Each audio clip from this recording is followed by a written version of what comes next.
You know what sucks? Life. Life can be hard and stressful sometimes, and that's why you don't always want to come home after a long shift at work to hear a bunch of young teens yelling explicitives in your ear about how they did heinous acts to your mother. And sometimes you're just not mentally all there enough to play a story-heavy, enthralling RPG. That's where the Wholesome Experience series comes into play. When you just want to play a game to relax and not have to think about it too much. The ultimate escape for a few hours before you go to bed and do it all over again. A wholesome game experience. Welcome back, gaming gurus, to my channel. You find yourself here once again seeking entertainment, controversial opinions, and good times. In today's episode, we'll be covering one of my recent favorite games that I've played. This cute little sprite-based farming game, Stardew Valley. You may have heard of it. Just to be clear, I don't usually play these simulator-type games. The last time I can remember playing something like this was when I used to play those Facebook energy games called like Farmville or something. So it is quite rare that I pick up a game like this and play 20 hours in 2 days. Yeah, I've got a bit of a problem. But honestly, this game's freaking fun. It's so satisfying to see all your farms coming together from your daily hard work, slowly figuring out what kind of layout is both functional and fashionable. And while building relationships with townsfolk as you acquaint yourself with your new life as a farmer. So this game is basically what I would call Minecraft Villager, the simulator. You plant crops, care for animals, fish, fight monsters, mine, and trade with villagers. You also have a dog, so my point stands. The music in this game is so peaceful. I quickly find myself getting immersed as a little farmer dude named Bartholomew, of course, and it's very nice and calming.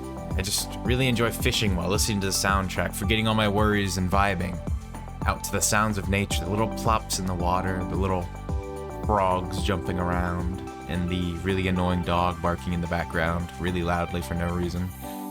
I digress.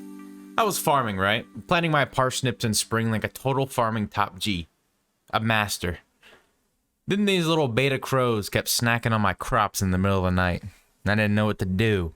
So I decided to install a Top G Alpha, codenamed Scarecrow, into my fields. This kept the little bastards away and let my parsnips grow in peace. Mission successful.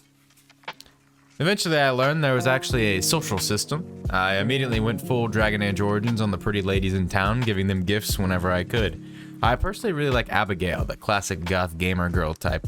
But Emily is realistically probably the better one for a relationship, as she seems to have her life together as a tailor. And she seems to actually enjoy her life. What I really like about this game is that it doesn't really force much on you. You can pretty much just farm crops and sell them, ignoring any overarching plot that may be going on, or having to deal with any tragic past of a love interest. Just you, the fields, and your dog. There's something to be said about that. The ability to truly be at peace with just yourself is something that not only I, but I'm sure many others struggle with in life. It's also probably one of the reasons deep down we continue playing video games to escape our reality. This game is quite the master at it, I must admit. Start of the game, your grandpa gives you a letter and tells you not to open it until you feel lost in life. We see our character then grow up as they get some corporate job and they finally tire of it, opening the letter and getting told that they have inherited his farm from back when he went through something similar. So we pack up and skedaddle and stumble into our new life as a farmer. I also like that there are multiple ways to play the game in a sense. You could just be a fisher lad, selling fish to make ends meet. Or you could farm crops, rotating them out each season, working your way up to growing more and more valuable crops. Or you could be an illustrious monster hunter, fighting your way down into the depths of the mines like an absolute Chad. You could even opt out of crops and decide to raise animals and sell off their goods, as well as create your own products out of them, such as baked goods and such, creating a small enterprise. The playability of this game is just so good. So many things you can do with little barrier to entry.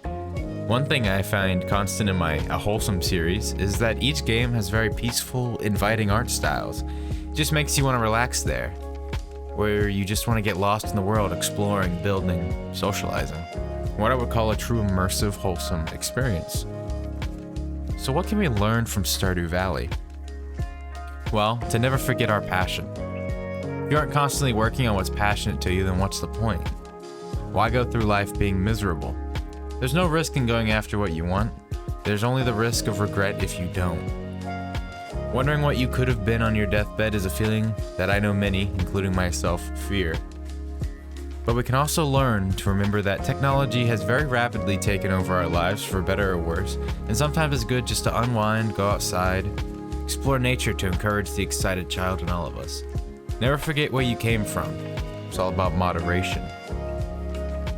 Thank you for watching as always. If you enjoyed the video, please consider subscribing for more content like this. I really love making content and would love for you to join the gaming gurus.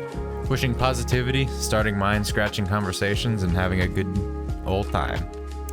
Oh, and if you want to get uploads early, my whole upload schedule, personally talk with me about anything, as well as future access to the Discord server, then consider subscribing to my Patreon to help support me in my content creation journey. And with that, I'll catch you in the next video. Oh, and in case you missed it, here's a previous awesome upload I'm sure you will enjoy.